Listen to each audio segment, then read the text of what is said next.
पैसे से आप 30 आईआईटी बना सकते थे, 75 एम्स खोल सकते थे और हर गरीब बच्चे को स्कॉलरशिप दे सकते थे। या फिर आप 114 विदेशी लड़ाकू जेट खरीद सकते थे। भारत सरकार ने आखिरी ऑप्शन चुना। फ्रांस से 114 राफेल लड़ाकू विमानों की खरीद को भारतीय रक्षा खरीद बोर्ड ने मंजूरी दे दी है। फ्रांस से 114 राफेल विमान की खरीद को मंजूरी दी गई है।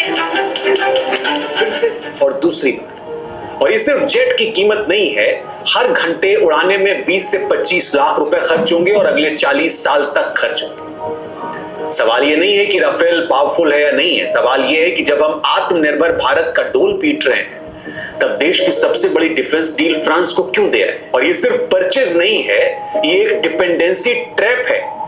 ये 40 साल की गुलामी का कॉन्टेक्ट भी आप इसको कह सकते हैं, जहां हर मिसाइल, हर स्पेयर पार्ट, हर अपग्रेड सब फ्रांस कंट्रोल करेगा। नहीं तो तुम्हारे पास ऑप्शन भी क्या है? अपना जहाज बनाओगे। तुम तो अपना जहाज आज तक नहीं बना सके। तुम तो तेजाज को जो अपना बोलते हो वो भी तुम्हारा अपना नहीं है भाई। तो दुनिया से तुमने चीजें मंगाई, असेंबल करके बोला ले मेड इन इंडिया। अच्छा, इनके वहां पे मेड इन इंडिया यही है, असेंबल करो भेज दो मेड इन इंडिया। जैसे ही आईफोन पे बोलते हैं मेड इन इंडिया, ले तो गोरा तो खुश है। और तुम्हारे पास कोई ऑप्शन भी नहीं है ना भाई। अमेरिका तुम्हें देने को तैयार नहीं। रशिया ने बोला ऑयल ले रहा है तो तेरे को जो पाकिस्तान ने तेरे रिएक्टर और S4 की बैटरियां उड़ा दी है तेरे को मैं दे दूंगा, वरना तो लाले फिर पाकिस्तान है, तू है, फिर जो तेरा बनता है तू कर लियो फिर अकेले में। तो अब इनको वही कचरा, क्योंकि दुनिया में इनको कचरा भी सिर्फ एक ही मिलता, वो है राफेल, जिसकी अल्लाह माफ करे आधे घंटे के अंदर 4 तो राफेल गिर गए थे पहले दिन 7 मई को। वो राफेल जो 2 दिन तक इनके ऑफिशियलाइज, इन्होंने ऑफिशियल बोला इनकी आर्मी ने कि हमने अंडरग्राउंड कर दिए थे, लो जिनको खुद बंकर की जरूरत पड़ी है वो ले रहे 114 राफेल।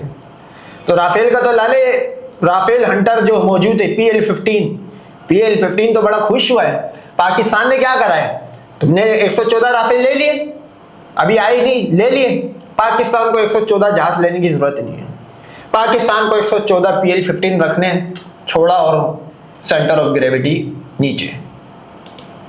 इस रिपोर्ट में हम आपको बताने की कोशिश करेंगे कि क्यों 1.5 लाख करोड़ अब 3 लाख करोड़ से ज्यादा बन गया, कैसे ये डील हमारे AMCA को खत्म कर सकती है और फ्रांस ने कैसे इंडिया को परमानेंट कस्टमर बना लिया है। तो तैयार हो जाइए, क्योंकि मैं जो आपको बताने वाला हूं वो आपको झकझोर सकता है। राफेल की कहानी 1999 में कारगिल वॉर से शुरू होती है। पाकिस्तानी फाइटर्स ने ऊंची एल्टीट्यूड पर भारतीय पोजीशन को टारगेट किया।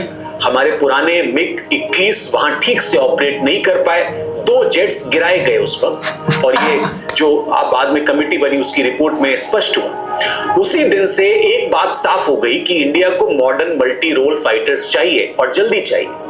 2001 में शुरू हुआ MMRCA टेंडर, 126 जेट खरीदने का प्लान। कंपटीशन में थे American F-16, F-18, European Eurofighter, Swedish Griffin, Russian MiG-35 और फ्रेंच राफेल। सालों टेक्निकल ट्रायल चला, कॉस्ट निगोशिएशन हुई और आखिर में 2012 में राफेल जीत गए। ये तय हो गया कि राफेल को खरीदें। लेकिन फिर शुरू हुआ असली गेम। 126 जेट की डील अटक गई। HAL में मैन्युफैक्चरिंग को लेकर फ्रांस के साथ झगड़ा हुआ। प्राइस हर साल बढ़ती गई, टेक्नोलॉजी ट्रांसफर पर डिसएग्रीमेंट रही और 2015 में मोदी सरकार ने पूरा इक्वेशन फ्लिप कर दिया। 126 की जगह सिर्फ 36 Rafale, direct purchase, no HAL, no tech transfer, just readymade jets. 59,000 CR की डील 2016 में साइन की सरकार ने। अपोजिशन चिल्लाई, स्कैम है, सुप्रीम कोर्ट तक केस गया।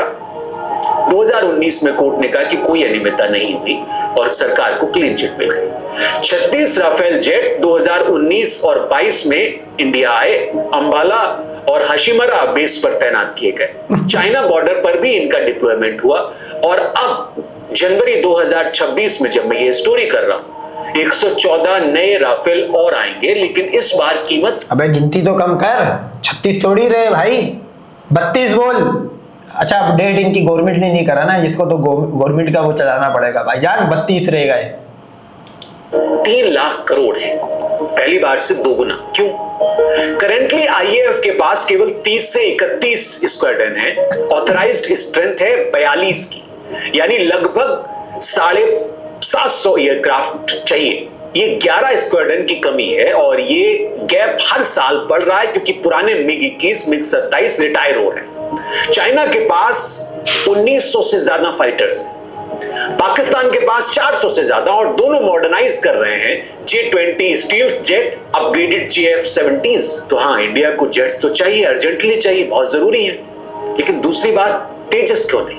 दरअसल तेजस मार्क 1A एक अच्छा लाइट कॉम्बैट एयरक्राफ्ट है, स्वदेशी भी है, लेकिन जनवरी 2026 बहुत अच्छा है भाई, बहुत अच्छा है। एयर शो के दरमियान यूं हो जाता है, जो बंदा एयर शो के दरमियान यूं हो रहा है, जंग के दरमियान तो उड़ने से पहले यूं ना हो जाए। तक HAL की प्रोडक्शन कैपेसिटी केवल 16 से 18 जेट पर ईयर है, जबकि IAF को कम से कम 25 से 30 जेट हर साल चाहिए। एक कैग रिपोर्ट है HAL प्रोडक्शन 2025 की। प्लस तेजस और राफेल डिफरेंट वेट कैटेगरी में है। Rafale medium weight multi role beast है जो कई काम कर सकता है, जैसे कि डीप स्ट्राइक मिशन में काम करता है, एयर सुपियोरिटी है इसमें, न्यूक्लियर वेपन डिलीवरी का काम कर सकता है, करियर ऑपरेशन नेवल वर्जन में कर सकता है। ये सिर्फ और सिर्फ फूड डिलीवरी का काम कर सकता है राफेल। एयर कॉम्बैट हुई, दोनों तरफ से जहाज उड़े, राफेल को हार गया। ये तो दुनिया ने इनकी मार्केट फ्लॉप हो गई। अब राफेल ही, फ्रांस ही ऐसा है एक कंट्री है जो इनको वेपन बेच रही है, बाकियों पे तो अमेरिका ने डोरे खींची हुई है।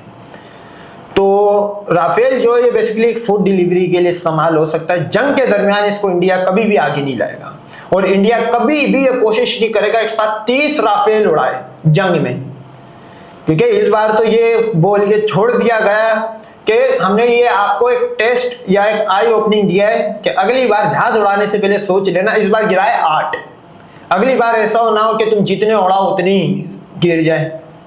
तो इंडिया राफेल अपने लड़ भक्तों को पागल बनाने के लिए ले रहा है।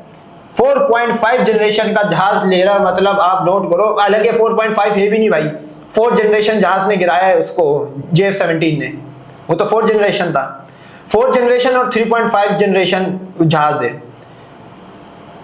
दुनिया जा रही है 6th पे, सही है। ये अभी 4.5 की भीख मांग रहे, वो भी 40 साल गुलामी में। लंड भग और हिंदू क्यों दुनिया से पीछे, वो आपको इस डील से भी पता लग रहा होगा। तो टेक्निकली दोनों की जरूरतें अलग हैं। और तीसरी बात, रशिया की प्रॉब्लम। यूक्रेन वॉर के बाद रशिया से स्पेयर पार्ट नहीं आ रहे। हमारी करीब 260 से ज्यादा सुखोई Su-30 MKI जेट अधूरी पड़ी हुई है मेंटेनेंस क्राइसिस। अमेरिका F-35 नहीं देगा, ये सिर्फ नेटो एलाई को देता है। चाइना से लड़ने वाले हैं हम और ऐसे में हमको ये चाहिए। अब बाद में फ्रांस बचता है, टेक्नोलॉजिकली एडवांस्ड, पॉलिटिकली न्यूट्रल और रेडी टू सेल। चौथी बात, मेक इन इंडिया का नाटक। मैं नाटक कह रहा हूं, कुछ लोगों को बुरा लग सकता है, लेकिन मैं कुछ फैक्ट देता हूं। गवर्नमेंट ये कह रही है कि 96 जेट इंडिया में बनेंगे, प्राइवेट सेक्टर इन्वॉल्वमेंट होगी, टेक्नोलॉजी ट्रांसफर होगा। ठीक, अच्छा लगता है सुनने में, राइट? लेकिन जब इसको आप आगे बढ़ाते हैं तो असली कहानी समझ में आती है, असली खेल समझ में आता है कि दरअसल हो क्या रहा है। कई सारे डॉट्स हैं, एक एक करके मैं आपको बताता हूं। पहला डॉट, HAL को फिर से धोखा दिया गया है क्या? 36 राफेल में HAL को मैन्युफैक्चरिंग से बाहर रखा गया। अब 114 में स्ट्रेटेजिक पार्टनरशिप मॉडल के नाम पर प्राइवेट कंपनीज को प्रेफरेंस दी गई। टाटा डेसॉल्ट या अडानी दसा ज्वाइंट वेंचर होगा। HAL सिर्फ टियर 1 सप्लायर बनेगी, यानी बोल्ट नट कसने का काम। HAL ने तेजस डिजाइन किया, ध्रुव हेली। भाई मैं बोलता हूँ इंडिया लोकल इसका नट भी खुद ना फिट करे भाई, क्योंकि ये इंडिया नट फिट करेगा उसके अंदर कोई खराबी पैदा हो जाएगी। इनको अगर ये इंसानों वाली सौदा कर रहे तो इनको बने बनाए ले लेने चाहिए। सोचो, डसोल्ट एविएशन ने बना के बेचे, वो इन्होंने गिरा दिए। अबे ये तो खुद बना रहे, अल्लाह माफ करे, ये तो ना खुद ही हवा में फट रहे हो। क्योंकि तेजाज जो है, रैम वॉक के दरमियान अगर मॉडल गिर जाए उसकी कितनी बेइज्जती होती है। ये उसी तरह का जहाज के अंदर एयर शो चल रहा था भाई, उसके अंदर क्रैश हो गया और पायलट जो था वो 1000 अफसरों के पास निकल गया।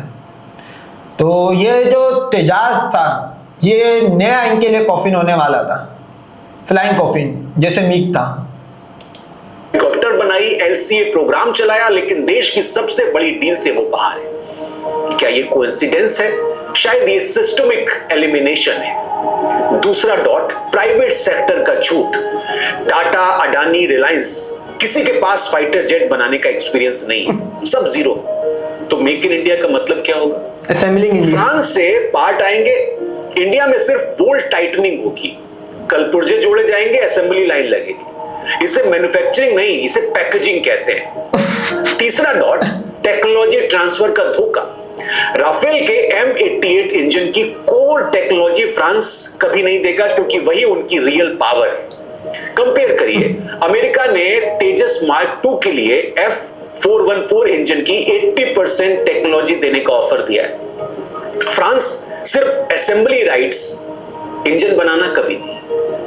चौथा डॉट, 1.5 लाख करोड़ से 3 लाख करोड़ कैसे हो गया? 2024 में एस्टिमेट था करीब 1.5 लाख करोड़ का, 26 में यह बढ़कर 3 लाख करोड़ से ज्यादा हो गया। इसका रीजन इन्फ्लेशन है, इंडियन स्पेसिफिक इन्हेंसमेंट है, जैसे कि वेपन सिस्टम और लॉन्ग टर्म सर्विस एग्रीमेंट, जिसको शॉर्ट में LTSA पढ़ते हैं, और ये 40 साल का है। मतलब जो मिसाइल चाहिए फ्रांस से खरीदो, स्पेयर पार्ट फ्रांस से खरीदो, अपग्रेड्स फ्रांस से करवाओ, मेंटेनेंस जो कॉन्ट्रैक्ट है वो फ्रांस से कराओ।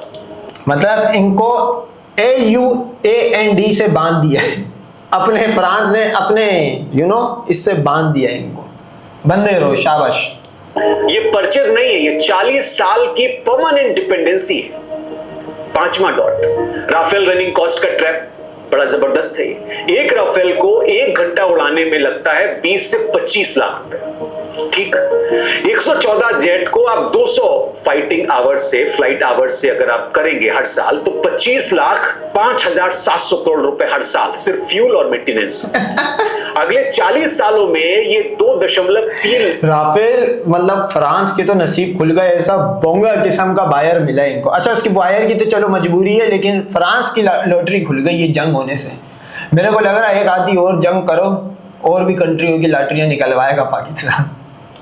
लाख करोड़ और जुड़ेगा इनिशियल कॉस्ट से ऊपर, तो टोटल इफेक्टिव कॉस्ट जो है वो लगभग 5 से 6 लाख करोड़ की है। छठा डॉट, इसको कनेक्ट करिए।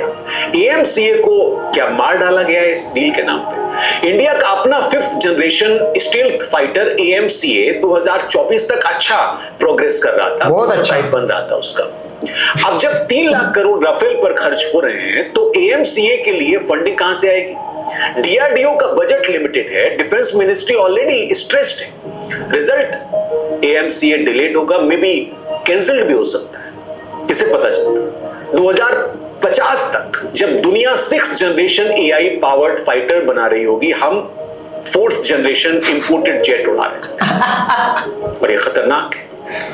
क्या ये कोइंसिडेंस है? फिर मैं कहता हूं ये कैलकुलेटेड रणनीति है। फ्रांस को 40 साल का गारंटीड कस्टमर मिल गया, प्राइवेट कंपनीज को फेट कॉन्ट्रैक्ट मिल गया, HAL और DRDO को मार्जिनलाइज कर दिया गया, स्वदेशी R&D को चोक कर दिया गया। आत्मनिर्भर स्लोगन अपोजिट हुआ है इसके। ये डिफेंस डील नहीं है, ये नियो कॉलोनियल ट्रैप है। तो कंक्लूजन क्या है? भारत को जेट चाहिए, बिल्कुल सच है। चाइना, पाकिस्तान थ्रेट रियल है, ये भी सच है। तेजस अभी लिमिटेड है, AMCA दूर है, ये भी सच है। सब बातें सही है, लेकिन जो छुपाया गया वो ये है कि ये डील इंडिया की स्वदेशी डिफेंस कैपेबिलिटी को मार रही है, HAL को सबोटाज कर रही है, प्राइवेट मोनोपोली बना रही है, और AMCA को खत्म कर रही है, और फ्रांस पर 40 साल की स्लेवरी क्रिएट कर रही है। इंस्टेड हमने फ्रांस के लिए परमानेंट ATM बना दिया है खुद को। अगले 5 सालों में राफेल आएंगे, डिप्लॉयड होगी, फोटो ऑप्स होंगे, आत्मनिर्भर स्पीचेस होंगी, और 2050 तक जब China 7th generation autonomous fighters deploy करेगा, हम still 4th generation Rafale upgrade कर रहे होंगे फ्रांस से परमिशन लेकर। ये अंत नहीं, भविष्य है जो हम खुद लिख रहे हैं।